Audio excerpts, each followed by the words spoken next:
Naam Sefu, habari yako ndugu yangu? Namshukuru Mwenyezi Mungu, sijui upande wako. Bana, mimi niko vizuri ndugu yangu kabisa. Habari za ulipo huko? Changamoto misiba kidogo shekhe. Ndio hivyo mambo yanakwenda kaka. Naam bana, nimekupigia hapa uzungumze na wanasimba sasa hivi kutoka ndani ya Simba Fans TV, wanakusikiliza hapa kuweza kusikia maoni yako kuhusiana na kile ambacho kimejitokeza katika mkutano mkuu wa kawaida ambao umefanyika siku ya leo katika ukumbi wa Diamond Jubilee. Mara baada ya kumalizika mkutano, kidogo kumekuwa na hali ya sintofahamu kutoka kwa wanachama kuonyesha kutoridhishwa na kile ambacho kimepitishwa ama ajenda ambazo zilitajwa katika mkutano husika. Ndugu yangu, karibu uzungumze na wanasimba sasa. Abdallah, masuala ya kisheria Naam, tunapaswa kuyafahamu sana, yana milango mingi ya kupitia. ndio Na sisi tunapaswa kuanza kufundisha baadhi ya watu wao wajue sheria ni nini. Naam, Kuna wakati sisi tunakaa kuzungumza, watu wanadhani sisi tuna interest na Mangungu, tuna interest sisi na huyu. Hapana, sisi ni Simba Fans TV, tupo kwa sababu ya Simba. Mwanguko wote ule unaweza ukaikuta Simba, na si kwetu ni tatizo. Umenielewa sio? Naam. Sasa mimi niguse katika baadhi ya maeneo machache bwana Abdallah. Karibu Sefu. Kwa sababu hatuwezi kuzungumzia maeneo yote. Kwanza ningependa kuwafahamisha hawa wanachama wa Simba, hawa influencer wa Simba, nadhani wao ndo wamepiga kelele kuliko watu wote, na walikuwemo humo, nimeona baadhi ya kaka zangu na nani. Kwanza, mkutano huu ni mkutano wa kikatiba, yani wao wanatakiwa watambue mkutano huu unaoona sio mkutano ulikwenda kumuondoa au kumchagua Murtaza. Kwanza, huu ni mkutano wa kikatiba. Kwa bahati mbaya au nzuri, mkutano wa kikatiba ajenda zake zinatolewa ndani ya katiba yenyewe. Sasa wanachama, zinapokuja ajenda, kuna mambo mawili: kuhoji juu ya ajenda zenyewe, kuchangia juu ya hizo ajenda zenyewe, otherwise kutoa maoni mapya. Lakini mkutano wa siri wenyewe ni mkutano wa kiajenda. Sefu, lakini katika malalamiko makubwa ambayo nimeyapitia ya baadhi ya wanachama wa klabu, hawakupewa nafasi ya kuhoji kwenye ajenda ambazo ziliwasilishwa, lakini pia mara baada ya ajenda zote kutajwa ama kujadiliwa, hakupewa nafasi ya kuzipitisha ama kuzikubali. Mwenyekiti amefunga kikao. Hilo ndio kubwa ambalo walikuwa wakitaka lipatiwe ufumbuzi. Hapana, yani ilivyo nani Abdallah, yani sijui nizungumzeje ili nieleweke kirahisi, hata nitumie lugha ambazo naweza kuzungumza. Watu walitoka leo kwenda kwenye mkutano wakiwa na yao katika moyo. Mkutano umesema ni mkutano wa kikatiba, ajenda zenyewe ni za kikatiba. Mkutano umeenda kusoma, nadhani kama sikosei, ni mapato na matumizi. Ni mkutano wa kawaida wa kila mwaka, mwa wanaingiza kiasi gani tunatumia kwenye nini, kiasi gani tunazalisha katika hichi cha, si umenielewa? Sahihi. Lakini kuna watu walikuja katika mkutano wakiwa hawamtaki Murtaza, yani mawazo yao, akili zao wapewe wasaa, mtu aanze kutukana kwa nini tumefungwa mara 4 na sijui kwa nini yani hivyo ndio vitu ambavyo waliviweka wao katika mioyo yao. Sasa alichofanya mwenyekiti ni katika lile ambalo mimi nilikuwa naliona. Sasa mimi katika hili niweke mwisho kabisa, nirudi katika eneo ambalo hawa wanachama wamelipigia makofi, wakalishangilia, lakini sura yake yenyewe halionyeshi kuwaliko sawasawa. Ngoja nikwambie Sheikh Abdallah, sharia, unaposema sheria kwetu sisi Waislamu unazungumza kile kitabu kizima cha Qur'ani, ile ni sheria. Mule ndani yake kuna hukumu. Umeelewa vizuri Sahihi. Mule ndani yake kuna kila kitu. Unapozungumza sheria, maana yake unazungumza msingi ambao huyu mtu atatakiwa kuishi ndani ya msingi huo, hiyo ni sheria. Sasa nikitazama mapendekezo ya mwanasheria juu ya Simba ifanye nini, kitu ambacho nakiona ndio hiki ambacho wanachama wamekwenda kukishangilia, alafu baadaye wakaenda kukilalamikia. Sasa hapa Abdallah ndo nieleweke. Na ndio maana Sefu hoja yao iko hapo kwenye, kwa sababu miongoni mwa vitu ambavyo vilijadiliwa ni maboresho ya katiba ambayo yalisomwa pale na mwanasheria ambaye waliunda tume kwa ajili ya kufanya hayo mabadiliko ambayo yalitangazwa ama yalishauriwa kutoka kwa mwanasheria mkuu wa serikali, lakini hawakupewa nafasi. Sasa katika miongoni mwa ajenda ambazo zilitajwa, miongoni mwao kulikuwa na hayo mabadiliko ya kisheria ambayo yalipaswa kufanyika ili klabu kuendelea na mchakato wake. Hakupewa nafasi ya kuhoji na aidha kuyapitisha ama kuzipitisha hizo ajenda, na ndio sehemu kubwa ambayo malalamiko yanatoka. Mwanasheria wa serikali ameshaelekeza. Sahihi. Yaani Abdallah, mwanasheria wa serikali ameshaelekeza muundo uweje. Pale hakuna hiari yoyote ya kukataa, kwa sababu huo ndo msimamo wa serikali. Alafu nikusaidie kitu ambacho Abdallah akikutazamwa katika muundo wa kisheria. Ili unaloliona linafanyika ni jipya Abdallah. Ili ambalo unaliona linafanyika sasa hizi ni jipya. Hata wao serikali hawafahamu wanachokifanya. Sio tu kuwasemea wanachama wa Simba, hata hao watu wa serikali. Abdallah, ipeleke kama ilivyo kwa nia ya elimu. Hatukwenda kumkosoa mtu. Mwanasheria huyo wa serikali pia huu muundo haufahamu. Mwanasheria wa serikali amewatamkia Simba bila ya kujali uwajibikaji wake uko wapi. Nitakwambia kwa mfano. Inaonekana kamati zote zitaundwa na mwenyekiti wa klabu. Kamati zote. Ina maana muundo hata wa nini niseme wa upande wa mwekezaji, kama atakuwa analeta watu, maana yake mpaka huyu mwenyekiti wa klabu awapitisha watu. Lakini hii ni sheria. Sheria ni maandishi tu. Unavyoona ni maandishi, tutayaandika, yatasema, baada ya hapo tutayapokea tu ili tuyafanyie kazi. Kuna baada ya maandishi. Ni mwekezaji gani ambaye hatakuwa na nguvu kabisa? Yaani mwekezaji kwa mujibu wa maoni yaliyotoka kwa mwanasheria mkuu, maana yake mwekezaji anapokonywa meno kabisa. Ni nani kati yetu anakwenda kufanya biashara ambayo hata mwanasheria mkuu haijui? Yaani mwanasheria mkuu hajawahi kufanya biashara ya mpira, hajui hata serusi inazaliwa sehemu gani katika biashara ya mpira. Yeye sio ameshauri, mwanasheria mkuu ameshapendekeza, yale ni mapendekezo ambayo Simba wanastahili kufuata. Yaani mkutano mkuu haukuwa na hiari ya kukubali au kukataa. Sasa mkutano mkuu hujijui. Mkutano mkuu umejikaimisha mamlaka yake, ukadhani wao wanaenda kuunda sheria wanaotakao, sio kwa mujibu wa mwenendo huu. Maana yake wamelazimishwa. Sasa hiyo haihitaji mkutano mkuu, inahitaji kuchukuliwa tu katiba, vikatolewa vipengele, vikajaziwa pale, wakapewa serikali, ikapita. Kwa hiyo hata hili lililotokea wao hawakuwa na neno ya kuhoji. Walikwenda ni kwamba hakukuwa na haja ya mkutano mkuu. Mkutano mkuu mmesoma mapato na matumizi yenu, umemalizika. Mnapotaka katika haya majambo ambayo serikali ishaonyesha kidole, mnapotaka nyinyi mwanze mnajadili nini wakati tayari maelekezo yashawekwa? Maelekezo ambayo sasa yanampa nguvu huyo ambaye hamumtaki kabisa hata kumuona, kwa sababu sasa hivi kwa ni rais na ni mwenyekiti wa Simba ndani, Murtaza Mangogo, ndo ambaye sheria imempa hizo mandate na meno makubwa. Maana yake uwepo wa sawa, hata sheria yenyewe mimi naanza kuitilia hofu sasa. Hii sasa ni maoni yangu binafsi, sio ya Simba fans, sio ya mtu mwingine, nieleweke sasa.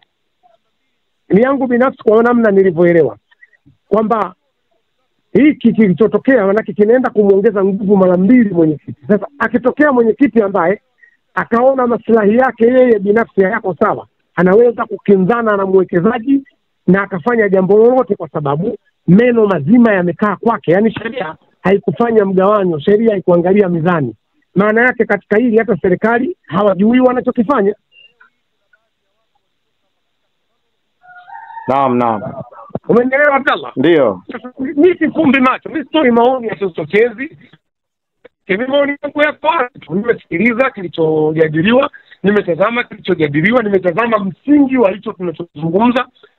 Yaani hii ndisiko kusikia hata siku moja Crown wanajadili, umeona bwana, unajua Murtaza anatakiwa apewe. Hii mijadala ilivyo, ngoja nikueleweshe, kuna umekaa tu unajadili lakini ufahamu maslahi, hujawahi kuchangia sehemu ya maslahi. Yaani ni mtu wa maoni tu kama watu wa maoni wengine. Tunaweza kuwa una maoni mazuri, lakini ikifika katika income salary, nguvu yote imepewa mwenyekiti wa klabu ya Simba. Hatuna shaka na sisi tunatamani iwe hivyo. Mwenyekiti wa klabu ya Simba, mtaji wake uko wapi? Mtaji wake ni wanachama na kuuza jezi. Mtaji wake kweli ndo huo katika fursa ya mtaji. Simba Sports inatakiwa kuwa na mtaji. Mnampelekeaje mtu meno ambaye kwa sasa mtaji hana?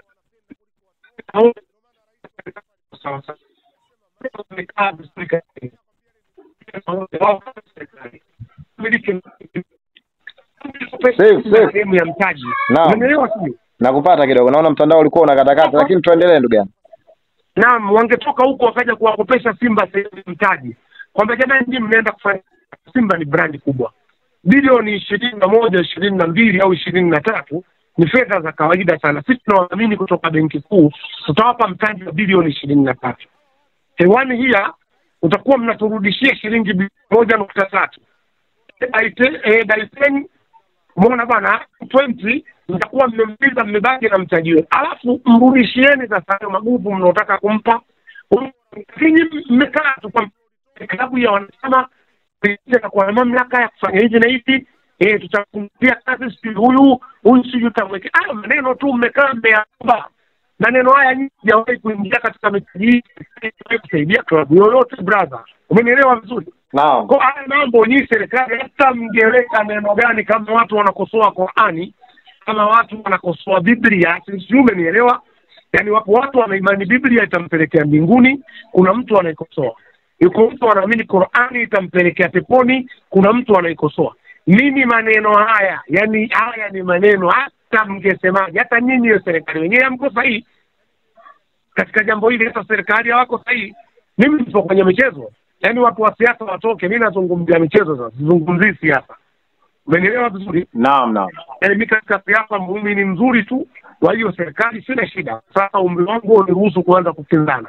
Lakini katika hoja hii ambayo baadhi hata ya wachambuzi mtwala huwa wanazungumzia, yani wanadhani kuwa na mtaji ni sehemu ndogo, kusema ni sehemu ndogo, kuandika ni sehemu ndogo. Yani mimi nasema tu haya maoni, lakini mimi ambacho nacho kama mtaji sasa wa kuelekea hayo majambo, hapa ndo kwenye kukwama. Kwa hiyo hawa waliopiga kelele hawa wote hawa, jiulize tena mara mbili kama hawana ufahamu na walichokizungumza. Walimpigia kelele ndio mtu aliongezewa mamlaka. Umenielewa vizuri? Ndio. Na pale hawakuenda wao kuchagua.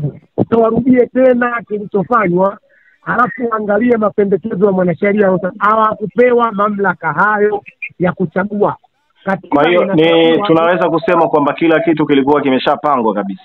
Katiba zinatakiwa kuwekwa viraka. Hivi ni kazi ya mkutano mkuu kuweka viraka katiba.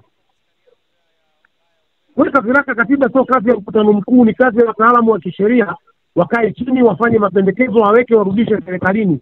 Wao nani aliwaambia wameenda pale kwa maana ya kwenda kuchagua tunataka hili na hili? Nani kawaambia hivyo?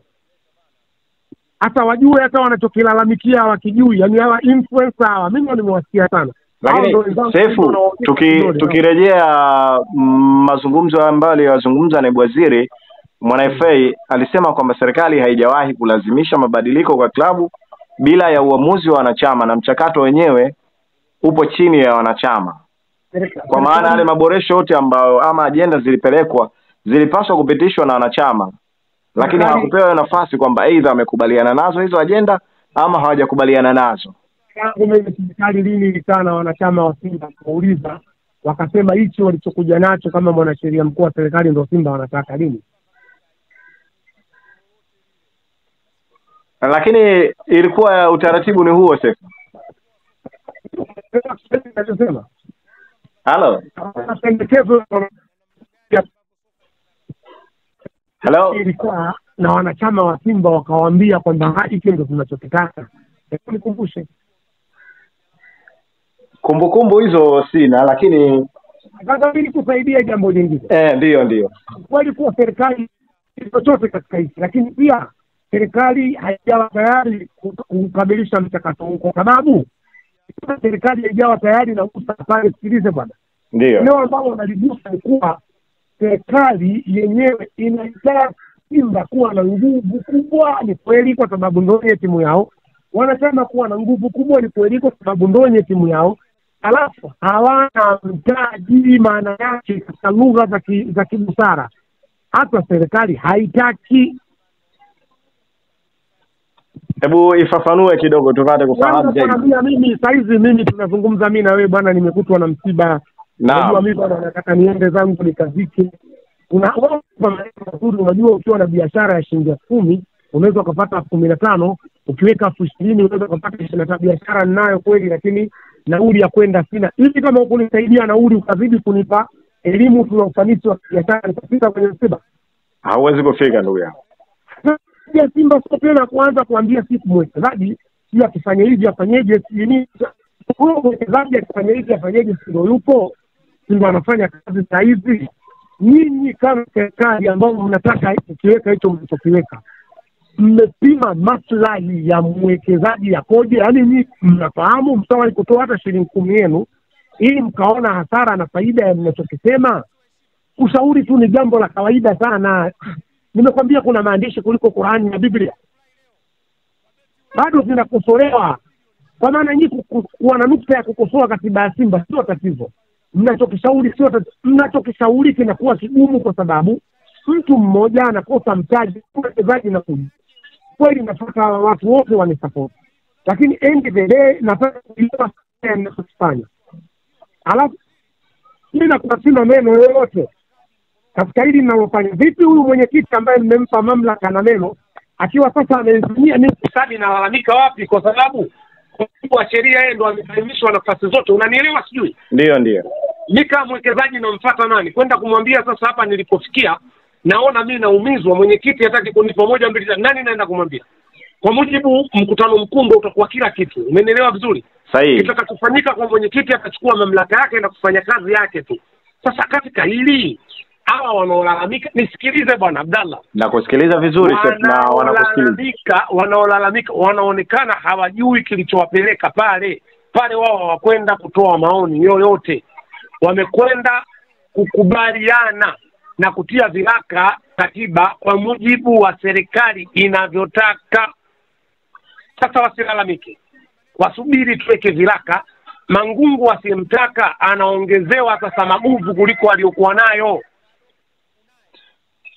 Kwa hiyo tunaiwekaje hiyo kwamba nafasi ya mwekezaji aliyewepo na rais wa heshima ambaye kwa mujibu wa ibara ya 7 kifungu kidogo namba 1 sema kwamba rais anapunguziwa haya majukumu, kumpunguzia mzigo ikiwemo kusaini kadi za wanachama na vitu vingine kama hivi. Sio kumpunguzia mzigo, pia unamuondolea na meno yenyewe ya kung'ata. Hapo rais akatia huruma kwa mtu ambaye anashinyimia hana. Hapo unatwambia wewe unaitakia mema Simba. Yaani eti kuitakia mema Simba ni kukaa studio mkajadili kwamba unajua timu lazima ibaki kwenye vilabu, unajua wewe umejaliwa maneno hayo hayajengi kitu. Hakuna taifa lolote lilijengwa kwa maneno tu. Lazima miradi ilitumika, fedha ikatumika. Wewe maneno yako hayawezi kusonga mbele. Umeelewa sijui? Ndio. Sasa kumekuwa na washauri wengi. Nyinyi mnachokisema inawezekana kina tija. Lakini ili kiwe na tija unao msingi.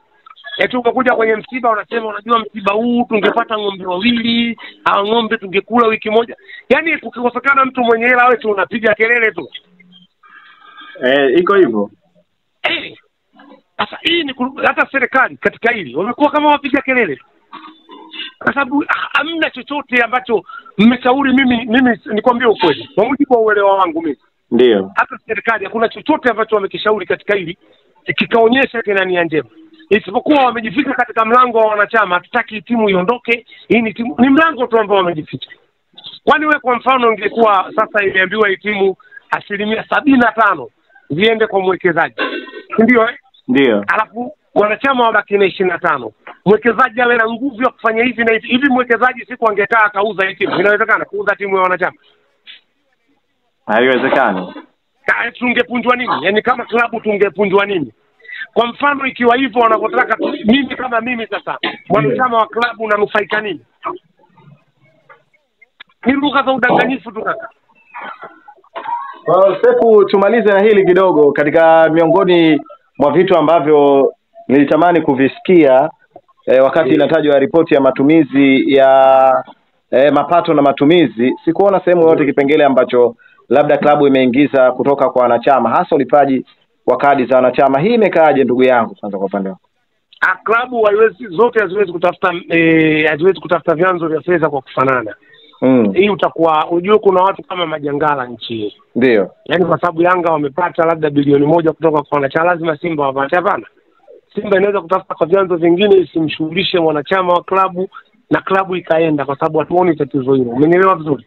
Lakini wanachama walofika pale kadi zao zimehakikiwa kwamba zimelipiwa na wakapata wasa wa kuingia kwenye mkutano mkuu, kwa maana klabu iliingiza mapato pia kutoka kwenye malipo haya ambayo wanafanya wanachama, lakini kwenye mapato na matumizi hatukuona hizo takwimu. Hii imekaaje? Ndio swali langu. Sisi tuna wanachama wachache sana. Kama watakuwa hawakuweka kwa maana ya kusahau na hoja nyingine, sioni kuwa ni tatizo, tunaweza tukaanza tukajadili. Kila mlipa 11,000 yake si 12 shikia kadi kwa mwaka ndo anaoji kwa sababu ya 12,000 yake. Isipokuwa mimi nimesema hiyo kama hayakupitisha, wanawezekana walisahau, ni wanadamu, na licha ya kusahau mambo yalikuwa mengi, kwa sababu huu mkutano ulifungwa na vitu vingi. Mwanadamu akiwa ana hofu ana tabia kuwa anasahau baadhi ya vitu. Sasa hilo mimi sitaki nilizungumzie sana, lakini mimi binafsi sioni sababu ya kuanza kuhoji viongozi wangu kwa nini wanachelewa kuanza mchakato wa usajili wa wanachama. Mimi sioni sababu. Mimi nitawahoji viongozi wangu wakishindwa kulipa mishahara kwa wakati, wakashindwa kutafuta vyanzo vinavyofanya klabu isonge mbele, hapo nitakwenda kuhoji. Na nitumie fursa hii kumsifu Mohamed David Mo, kama anatoa 6 bilioni na upuuzi kama mwekezaji 6 bilioni. Yaani hata faida ya hicho alichokiwekeza haipatikani kwa kiwango. Umenielewa sio Abdalla? Naam. Kama anatoa bilioni 6 kwa mwaka, basi hata hicho alichokiwekeza, hiyo bilioni 21 ikipigwa mara mwaka haitoi faida hiyo. Maana yake bado anatoa fedha mfukoni. Nimuombee kwa Mwenyezi Mungu, yeye ndio pekee ambaye kwa sasa ndio tumaini la Simba na wana Simba. Kuna vibaraka walikuja kutuambia si kuna DP World, si kuna nini. Yaani mwanamke baada ya kustawi eti ndio unatangaza mwanamume mpya. Wewe mbona unakuwa kichwa maji bwana, mtu mzima? Haya umetoka mpaka mvi, lakini hata busara una. Haipo hivyo. Yaani mwanamke mzuri hapatikani yani hapatikani kwa kutengenezwa na mtu mwingine, afu ukatambia kwa uzuri huyu tumuuze shilingi 30. Haya wakati upo shilingi 15 afanye, wakati upo 15 labda anapigana na wahenga anavyosema kwamba ukiona kizuri, ukiona chaelea ujue kimeundwa. Ndio, yaani eti tushindwe kumthamini aliyeunda kwa sababu ya wewe acha njaa wewe, hata katengeneze maisha yako, tunakustiri mpaka tukutaje. Sasa hivi ushapigika kaka, unataka kunusulika tena kwa Simba? Acha Simba iende mbele brother. Mimi nitakuwa Waingereza wanasema against, sijui ndio hivyo, sijui nitakuwa tofauti na watu wote ambao naona wazi wanakurupuka katika majambo. Mimi nitakuwa tofauti nao. Na kupitia kituo chako cha Simba Fans nieleweke. Ndio. Mimi sina shida na Murtaza, sina shida na Mohamed David, sina shida na kitu chochote. Shida yangu kuiona Simba yangu iko strong.